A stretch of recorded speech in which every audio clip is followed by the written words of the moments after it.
Sumber resmi Pemkab Garut dan Pemprov Jabar melalui websitenya menyebutkan, awalnya pemegang kekuasaan Limbangan adalah Dalem Prabu Liman Senjaya, cucu dari Prabu Siliwangi dan anak dari Prabu Layakusuma. Prabu Liman Senjaya diganti oleh anaknya yang bernama Raden Wijaya Kusuma I alias Sunan Cipancar. Akan tetapi literatur lain menjelaskan konon katanya yang disebut sebagai Wijaya Kusuma I adalah kakeknya Sunan Cipancar, yaitu Sunan Rumenggong.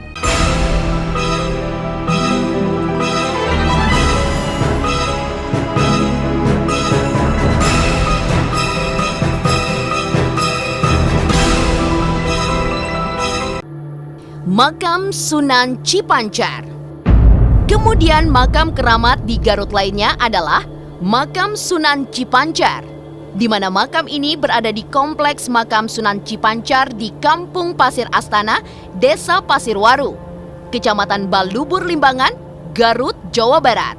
Tokoh yang satu ini konon katanya merupakan cucu dari Prabu Siliwangi, Raja Pajajaran sekaligus ulama penyebar agama Islam yang kelak kerap melahirkan keturunan bupati di Kabupaten Garut. Awalnya, cikal bakal Kabupaten Garut saat ini berasal dari kerajaan kecil Kertarahayu yang berdiri sekitar tahun 1415 Masehi. Kerajaan ini berada di bawah kekuasaan Kerajaan Besar Pakuan Pajajaran yang saat itu menguasai hampir seluruh kerajaan di Jawa Barat dan Banten.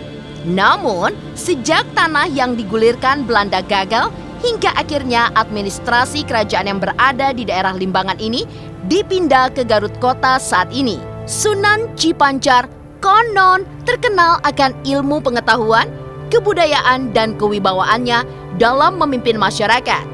Seperti halnya makam keramat lainnya di Garut, makam Sunan Cipancar juga kerap dikunjungi para peziarah dari berbagai daerah.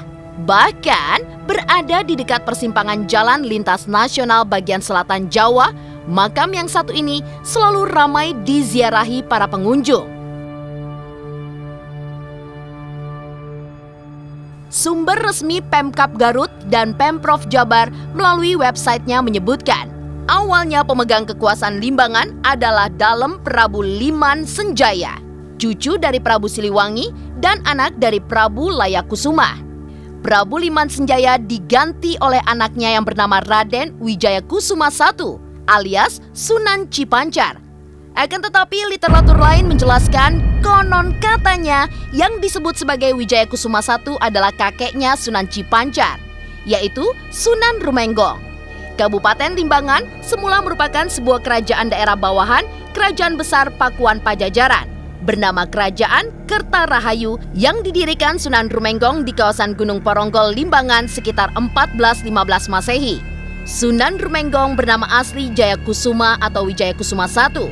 Sumber lain menyebutkan Layakusuma mempunyai 3 anak dari Ambot Kasih, yaitu Hande Liman Senjaya Kusuma, saudara kembarnya Hande Liman Senjaya, dan adiknya Wastudewa.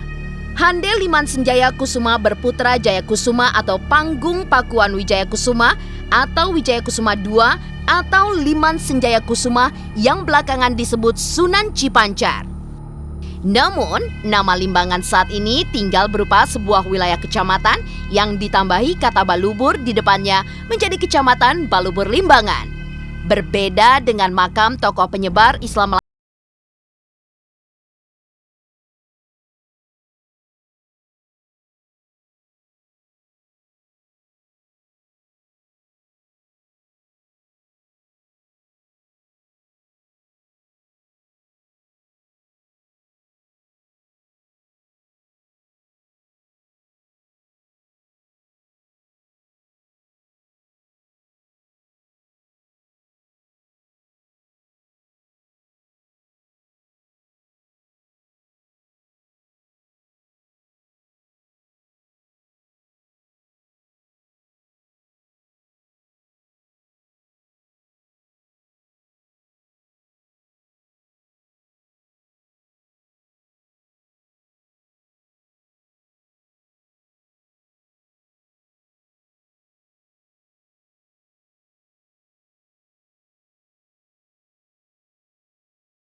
Tasikmalaya, dan Syekh Maulana Mansur Banten. Selain makam, peninggalan lain yang selalu dikunjungi peziarah adalah Masjid Tua berusia lebih dari 400 tahun di Jalan Pesantren Tengah, Desa Cibiuk Tengah, Kecamatan Cibiuk. Ciri utama masjid itu memiliki pataka ukiran batu dan dipasang di pucuk atap bangunan masjid di mana masih terlihat utuh hingga kini. Kecamatan Cibiuk tak pernah sepi dari para peziarah. Belakangan, makam Syekh Ja'far Shiddiq ini dijadikan oleh pemerintah Kabupaten Garut sebagai salah satu objek wisata ziarah yang tergolong ke dalam atraksi budaya peninggalan sejarah dengan bentukan fisik berupa makam. Selain berdoa dan menafakuri kiprah perjuangan Syekh Ja'far Shiddiq dalam menyebarkan Islam, para peziarah juga dapat mempelajari kebudayaan, khususnya sejarah dan kebudayaan Islam. Semasa hidupnya, Syekh Ja'far Shiddiq konon katanya tidak henti-hentinya mendorong umat untuk terus menggali serta mengembangkan ilmu dan kemajuan ekonomi, termasuk keahlian membuat makanan. Salah satu warisan dari Syekh Ja'far Shiddiq yang hingga saat ini terus dikenal yaitu sambal Cibiuk yang dikembangkan putrinya Nyimas Ayu Fatimah. Sambal Cibiuk bahkan sudah menjadi trademark di sejumlah restoran di beberapa kota besar seperti Bandung dan Jakarta. Syekh Ja'far Shiddiq juga meninggalkan warisan lain yang tak kalah pentingnya bagi pengembangan Islam, yaitu sebuah bangunan masjid yang hingga kini masih bisa dimanfaatkan umat Islam untuk berbagai kegiatan keagamaan.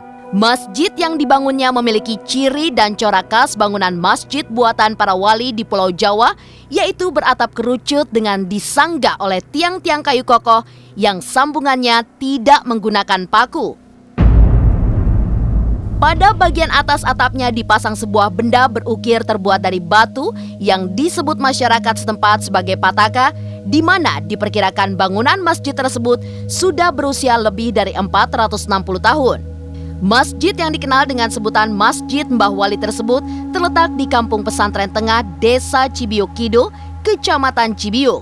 Sayangnya, bentuk bangunan masjid tersebut sudah banyak berubah dari aslinya, sehingga harapan masyarakat setempat agar masjid tersebut bisa dijadikan salah satu bangunan cagar budaya yang konon sulit terwujud. Menurut pengurus masjid, bahwa masjid peninggalan Syekh Ja'far Shiddiq tersebut aslinya berupa bangunan panggung berukuran 6 meter x 6 meter yang terbuat dari bahan kayu dan bambu dengan lantai dari palupu atau papan terbuat dari bambu serta atapnya berupa ijuk yang di atasnya dipasangi sebuah pataka. Saat ini, bangunan Masjid Mbah Wali tersebut konon sudah diperluas dengan cara disambungkan dengan bangunan masjid permanen di belakangnya yang berukuran 11 meter x 13 meter. Perluasan bangunan dilakukan seiring bertambahnya jumlah penduduk di daerah tersebut. Dengan penambahan bangunan itu, masjid itu pun mampu memuat jemaah lebih dari 200 orang. Makam Syekh Ja'far Shiddiq konon terdiri atas 4 kompleks makam utama yang semuanya merupakan kerabat dekatnya yang juga terbilang penyebar Islam di daerah Garut. Keempat kompleks adalah makam Eyang Abdul Jabbar yang berada di sebelah timur dan agak ke tengah adalah makam Syekh Ja'far Shiddiq sendiri. Ke arah barat terletak makam Nyimas Ayu Siti Fatimah dan paling ujung makam Mbah Muhammad Hashim. Keempat kompleks makam utama tersebut dibatasi masing-masing oleh pagar bambu. Pada kompleks makam Syekh Abdul Jabbar terdapat juga makam Mbah Masud atau Raden Dipa Kusuma, di mana merupakan cucu mantu dari Syekh Abdul Jabbar dan Nyimas Syubatul Alam, yaitu istri Mbah Masud. Pada kompleks makam Syekh Ja'far Shiddiq terdapat juga makam Nyimas Ajeng Kalibah, yaitu istri Syekh Ja'far Shiddiq. Nyimas Ajeng Sawiyah juga istri dari Syekh Ja'far Shiddiq. Nyimas Ajeng Arjawulan masih istri Syekh Ja'far Shiddiq. Eyang Badruddin putra dari Syekh Ja'far Shiddiq dari Nyimas Arya Wulan, serta Eyang Mubarok dan Eyang Zakaria. Selanjutnya pada kompleks makam Nyimas Ayu Siti Fatimah terdapat juga makam Eyang Abdul Bari dan Nyimas Aini, yaitu saudari Nyimas Ayu Siti Fatimah.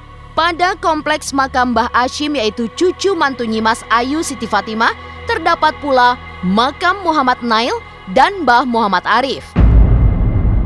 Syekh Abdul Jabbar Konon katanya adalah seorang penyebar Islam yang pernah melanglang dan bermukim di sebuah daerah di Palembang, Sumatera Selatan.